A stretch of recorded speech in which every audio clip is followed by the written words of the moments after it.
Hey guys, hope you're all doing well. Now for today's video, I actually wanted to talk about one of the coolest parts of the original movie. In the first Jurassic Park film, we're shown how most of the island's visitors would have gotten to see John Hammond's Dinosaurs. It's stated on screen that when the park was supposed to have opened, it would start without any of the elaborate rides or other attractions that were planned. But it would actually have a fully functional car tour that would take the guests on a safari past most of the park's dino paddocks. Now, not all of these enclosures had animals in them during the events of the '93 film.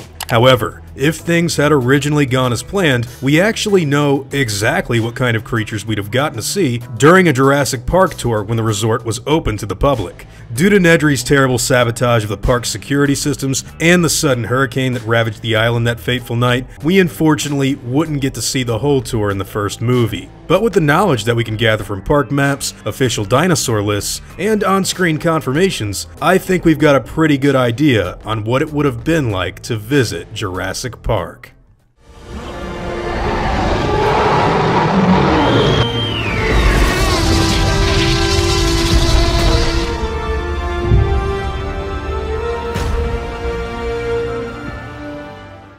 Now, if we go by what we saw in the original movie, we know that the first dinosaur that we would have seen on the tour would have been the Dilophosaurus. Unfortunately, the spitter wouldn't make an appearance during Grant and the others' time past the paddock. However, had it really been present, park guests would have been advised to keep their windows rolled up for some pretty self-explanatory reasons. Now, if every animal was brought into the park during Hammond's grand opening, guests could also have turned their heads and caught a glimpse at some baryonyx that were actually planned to be kept on the opposite side of a small river. These guys wouldn't make an official appearance until Fallen Kingdom in the films, but if the park went completely unhindered, we would have seen these guys right after their spitters were shown. In fact, they're lined up pretty close together. Next up is something that we see in the movie, the Tyrannosaurus Rex. Not much to really explain right here, seeing as we kind of get every bit of info we need from it in the movie itself. After that, we would have gotten to see none other than the Parasaurolophus, which for some reason was being kept along with the Brachiosaurs during the events of the first movie. I'm not too sure why they weren't in their designated paddocks like what's shown in the park's brochure, but nevertheless,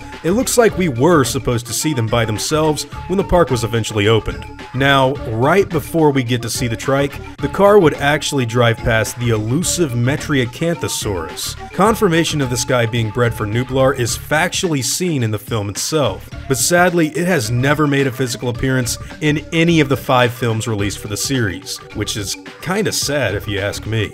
Of course, after that we'd pass the Triceratops, just like in the movie, and then after that we'd get to see the last dinosaur that would have been shown off on the tour. These would have been the Velociraptors. Of course, in the film we know that they were actually not in this paddock during the inspection Grant and the others were on. Instead, they'd be kept in the small holding pen for safety precautions due to their repeated misbehavior. Muldoon explains all this in the movie itself. They should all be destroyed. Now, there actually is another track that I'm assuming would have been offered up as a whole other tour itself. This would have shown off Proceratosaurus, Brachiosaurus, and Gallimimus in that order. For some reason, Segisaurus and Herrerasaurus don't look like they would have been shown off on either of these tours. And honestly, I don't believe anything has given us any info on exactly why that is. Whatever the case may be, this is pretty much exactly how the car tours would have been like if we go off of the park brochure that we do see on screen in the first movie. The 3-hit combo of Dilophosaurus, T-Rex, and Triceratops that we drive past on screen can all be lined up as having been on the tour in the same positions as to how we saw them in the theatrical film. With that being said, I really need to stress the point that this exact method in which I've described how the tour would have worked is kind of the only way that I can see this going down in the canon of the film universe. The reason I say that is because if you look at any of the screens that pop up in the control room on Ray Arnold's computers, they actually present entirely different layouts of what the island really is. A great example is what we see after Nedry has shut off all of the security systems in the park. On the map with the flashing screens that alert Hammond and the others of some sort of foul play, the paddocks are in radically different locations that not only don't correspond with the park brochure, but they actually don't even align with what we see factually happen with the characters on screen in the tour itself. If we go by this map, Brachiosaurus is right under Dilophosaurus, Triceratops should have been what the guests saw up next, and get this, Tyrannosaurus Rex looks like it comes up after all of that. Now, if you know Jurassic Park as well as I do, I'm sure you're able to understand why this map doesn't exactly make a whole lot of sense. What I'm trying to say is, the best thing we have to go by as far as the Ford Explorer Jungle Tour goes is the trusty old Park Brochure. Everything else we see in the Visitor Center control room just doesn't align with what's in the film itself. I'm not going to pretend like I know an answer as to why these don't match up because, honestly, there probably isn't even one to be found. It's just something that's in the movie that doesn't line up. It's nothing more, nothing less.